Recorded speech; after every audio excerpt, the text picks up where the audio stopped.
kasih Anda kembali bersama kami di Create Up, ditemani rekan saya Wiki Adrian. Betul sekali, kali ini kami akan membahas mengenai bangun brand lokal ala platform consulting agency. Sudah tersambung melalui video conference, ada Mas Arto Biantoro, beliau adalah brand aktivis and founder Gambaran Brand. Apa kabar Mas Arto? Selamat pagi, apa kabar Merdeka? Kabar baik, terima kasih sudah bergabung bersama kami Merdeka, karena kita sebentar lagi masuki bulan Agustus ya. Ini bicara mengenai pertumbuhan dari brand lokal sebetulnya, bagaimana sih Anda melihat pertumbuhannya sejauh ini, Mas Arto? Sebenarnya kuncinya itu ada di 2009-2010 ya, sejak kelahiran Internet of Things. Semua resources, informasi, teknologi semua masuk ke Indonesia lewat berbagai platform, tentu saja lewat media sosial juga. Ini membuat pertumbuhan brand-brand lokal kita sangat signifikan sekali tumbuhnya. Kita mungkin mencatat kalau sebelum pandemi saya lihat lebih dari 100.000 brand baru terdaftar.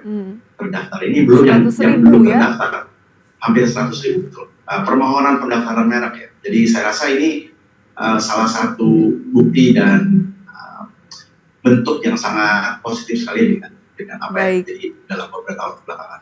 Biasanya tuh kalau misalnya kita melakukan konsultasi, apa sih yang pertanyaan paling mungkin 3 terawal yang penting untuk dikonsultasikan?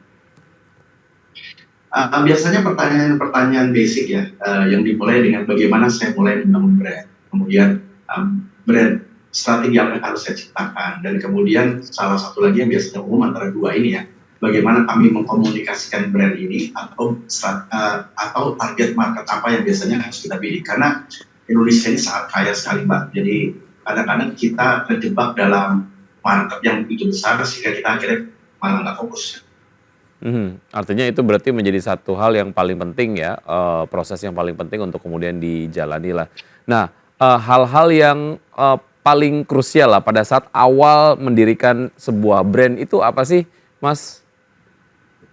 Sebenarnya kalau brand ini pertama kita harus melihat dari dua pendekatan, karena brand kadang-kadang selalu hanya dilirik sebagai bentuk ekonomi atau dalam skala bisnis, padahal brand hari ini juga bisa berfungsi untuk membangun yayasan, membangun destinasi, membangun sekolah, bahkan membangun personal branding. Mungkin dalam konteks kita bicara hari ini, kita membahas brand mungkin dari sudut bisnis ya. Nah biasanya hal-hal yang menjadi tantangan justru adalah menemukan supply dan demand. Alasan mengapa orang harus memilih brand kita. Ini tantangan banget. Karena hampir semua produk dan jasa di luar sana, semua sudah memiliki kompetitor dan pesaing. Dan ini yang menjadi beban ya untuk pemilik brand untuk bisa menentukan pasar mana yang mau dia pilih dari sekian banyak. Dan banyak yang tidak peka bahwa sebenarnya itu yang paling krusial begitu ya, marketnya mau kemana nih, jadi kan ketahuan juga strateginya mau seperti apa, karena kan setiap marketnya itu beda-beda ya untuk strategi pendekatannya. Betul Mbak. Jadi dalam dunia brand justru cara berpikirnya terbalik. Semakin spesifik pasarnya, semakin kuat brand itu dibangun. Semakin lebar pasarnya, semakin sulit brand itu dibangun karena kita harus meng-cater atau harus melayani pasar dengan segmen yang berbeda-beda. Nah ini kadang-kadang suka tabrakan dengan konsep bisnis secara umum, karena bisnis selalu mencari pasar seluas-luasnya. Sementara dalam konteks brand, mencari pasar yang spesifik. Oke, baik. Penetrasi brand lokal di global seperti apa sih, sekuat apa brand-brand lokal kita? Dari analisis Anda, mungkin Mas Arto kita akan bahas usai jeda berikut ini ya. Dan pemirsa tetap bersama kami akan segera kembali. Kami masih berbincang bersama Mas Arto Biantoro, brand aktivis dan juga founder Gambaran Brand. Kalau bicara mengenai kekuatan dari brand-brand lokal untuk masuk ke pasar global, menurut analisis dari Mas Arto gimana sih sejauh ini? Nah, kita tuh nggak punya data ya, belum ada data yang terbuka untuk menjelaskan, karena brand ini juga ada beberapa kategori. Seperti tadi saya sampaikan, mungkin ada katakanlah sekolah-sekolah atau non bisnis yang sebenarnya sudah buka di luar negeri. Tapi kalau kita mau melihat pertumbuhan brand-brand yang jumlahnya di atas 100.000 tadi, memang ada brand-brand lokal kita yang go ke pasar global ya. Dan kalau kita melihat bukan hanya multinasional seperti yang selama ini kita pahami, tapi juga sekarang sudah ada brand-brand artisanal, artinya brand-brand yang diproduksi secara terbatas dalam skala tertentu untuk pasar-pasar tertentu. Gitu. Sayangnya kita belum punya data itu karena proses go global itu lagi-lagi banyak cara ya. Kalau yang cara resmi kan berarti mengekspor, tapi juga ada mungkin bentuk-bentuk yang sifatnya berbeda, dan ini yang mungkin kita perlu cari tahu lebih dalam. Tapi kalau ditanya ya pasti ada. Baik, Mas Arto, tadi kan Anda juga mengatakan bahwa lebih spesifik target marketnya itu sebenarnya itu lebih oke gitu ya. Nah kalau dari gambaran brand sendiri, Anda kan sebagai foundernya begitu ya, lebih menyasar sebenarnya pelaku usaha atau calon pelaku usaha yang segmennya seperti apa, Mas Arto? Yang pertama kami biasanya fokus kepada pengembangan brand lokal karena gambaran brand didirikan pada fokus itu, membantu mengembangkan brand-brand lokal yang ada di Indonesia. Nah ini yang kemudian menjadi PR dan tantangan kita bersama adalah membantu pemilik brand untuk kemudian menetapkan pesan utama atau paksa pasar yang ingin kita bangun. Dalam hal ini kita menyampaikan atau menyebutnya brand strategi. Jadi salah satu yang kami lakukan dalam proses pembangunan brand, salah satu strategi kami adalah menentukan brand strategi. Nah di dalamnya ada komponen-komponen yang perlu kita petakan bersama-sama, baik itu melalui riset maupun untuk Artinya dari gambaran brand sendiri menawarkan solusi dan juga ada berbagai macam strategi proses kreatif ataupun proses brainstorming dengan klien gitu ya. Mungkin Anda bisa jelaskan lebih lanjut Mas Arto mengenai proses brainstormingnya dengan klien seperti apa? Ada nggak sih pengalaman ketemu sama klien yang punya idealisme tersendiri gitu? Ada input yang kemudian disampaikan, kadang suka nggak masuk gitu. Nah itu gimana tuh cara ngatasinnya?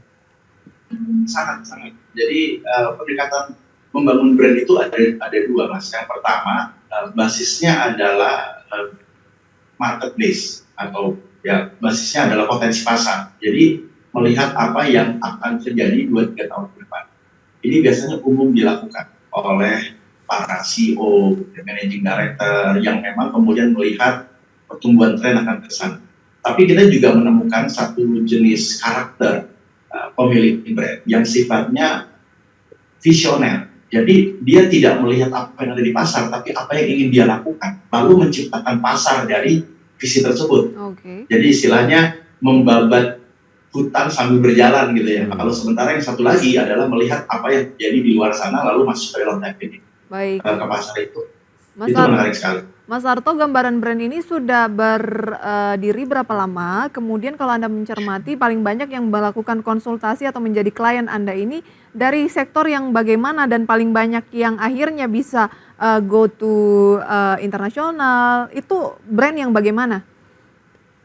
Kami berdiri sejak tahun 2006, Pak. Jadi mungkin hari ini 120 project ya, 120 brand telah kami coba tangani. Kami juga punya beberapa inisiatif internal yang kami lakukan.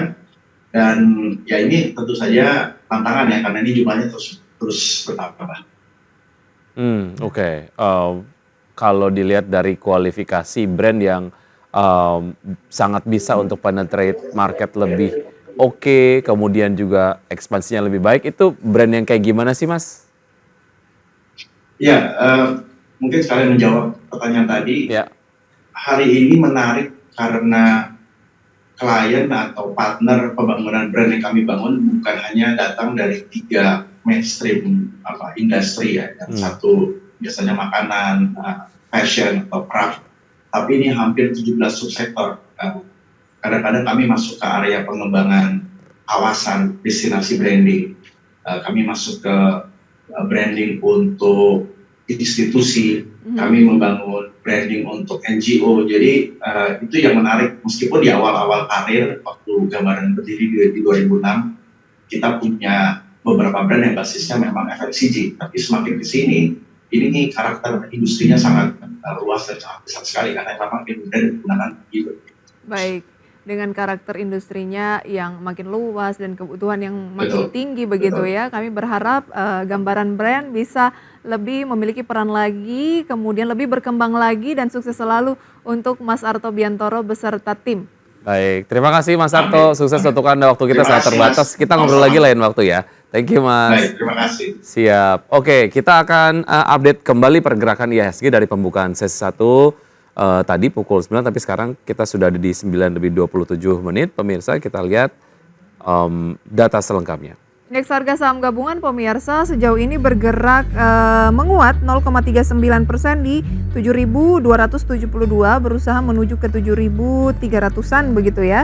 Dengan deretan saham yang menjadi top gainers antara lain adalah Astra International, kemudian Wifi, Arto, BRPT, DOOH, BRIS, JSMR, Japfa, BBTN dan juga ICA. Tadi di 10 top besar ini ada BBCA, tapi BBCA agak menghilang nih ya di pukul 9:28. Oke, top losers ada Goto, Elsa, MAPI, Auto, Tins, CMRY, BSBK, Nasi, MBTO, SMSM, dan Bike. Itu dia pemirsa review singkat sampai dengan pukul 9:28. Dan sudah 90 menit juga kami menemani Anda dalam Power Breakfast. Ya, semoga pembahasan kali ini dapat menjadi referensi dan sumber informasi untuk Anda. Dan jangan lupa untuk menyaksikan market review yang akan tayang saat lagi pukul 10 waktu Indonesia bagian Barat hanya di IDX Channel, your trustworthy and comprehensive investment reference. Dan karena urusan masa depan harus terdepan Wiki ya, aku investor saham. Saya Prisa Samudatu. Saya Wiki Adrian, sampai jumpa.